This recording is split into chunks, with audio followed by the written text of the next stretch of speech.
My name is Shawn Tsuei. So I went to University of Waterloo to do biotechnology and economics, just trying to get the best of both worlds. Came back to UBC after that for medical school, finished family medicine residency, and thought it'd be cool to do a PhD in health systems to get a deeper understanding. And now I'm doing a postdoctoral fellowship that's funded by Michael Smith. I'm also a clinical assistant professor at UBC and an adjunct professor at Simon Fraser University.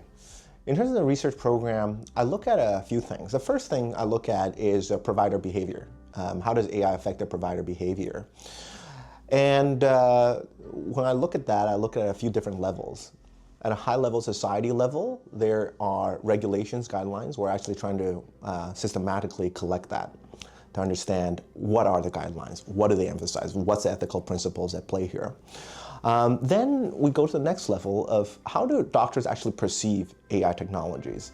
On the one hand, they're very helpful. On the other hand, it can generate harm.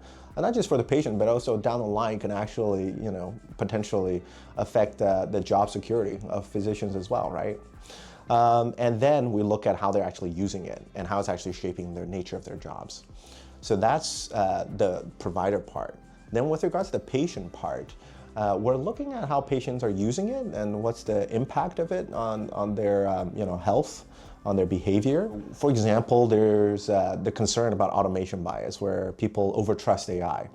And one particular question that is very curious to me is, well, how does this actually affect patient behavior? Because sometimes, patients second-guess physicians. Now we're seeing how AI is effective in encouraging patients to trust what they're saying.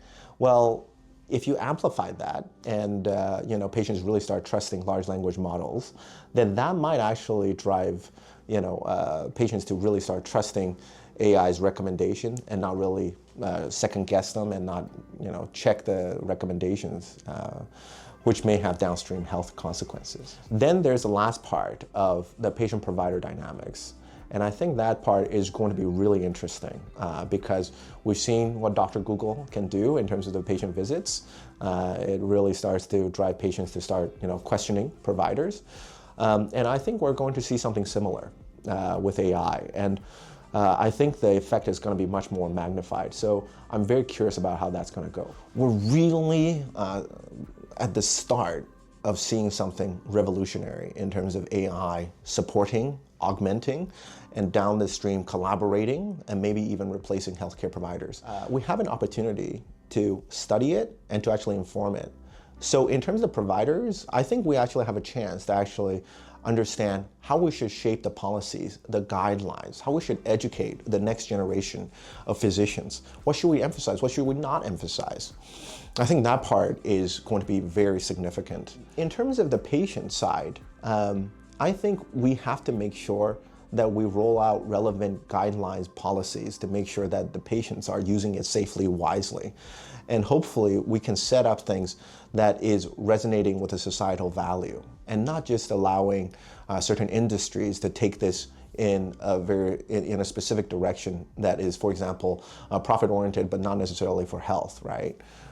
So I think we really are at the start of something revolutionary where we can actually change significantly how providers practice, how patients use this technology for the betterment of the health.